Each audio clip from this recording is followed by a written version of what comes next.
నిర్మల్ జిల్లా కేంద్రంలో కలెక్టర్ ఆఫీసులో మంత్రి సీతక్క అధికారులు ప్రజాప్రతినిధులతో సమీక్షించారు. పేద ప్రజలకు ప్రభుత్వ సంక్షేమ పథకాలు అందించేందుకు కృషి చేయాలన్నారు. రేషన్ కార్డులు, ఇందిరమ్మ ఇళ్ల ఎంపికలో పేదలకు మొదటి ప్రాధాన్యం ఇవ్వాలని మంత్రి సీతక్క ఆదేశించారు.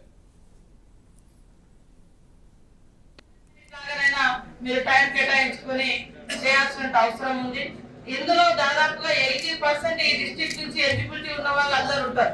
కొద్దిగా మంచిర్యాల అక్కడ ఏమన్నా కొద్దిగా రిచ్ ఉండొచ్చు ఏదైనా టౌన్లలో కానీ మాక్సిమం రేషన్ కార్డులకు కానీ ఇందిరమ్మ ఇళ్ళకు కానీ మరి గ్రామీణ ప్రాంతంలో రైతు ఇందిరమ్మ భరోసా కానీ ఇవన్నిటి కూడా క్రైటీరియా అంటే ఎలిజిబిలిటీ ఉన్నటువంటి వాళ్ళు ఉంటారు.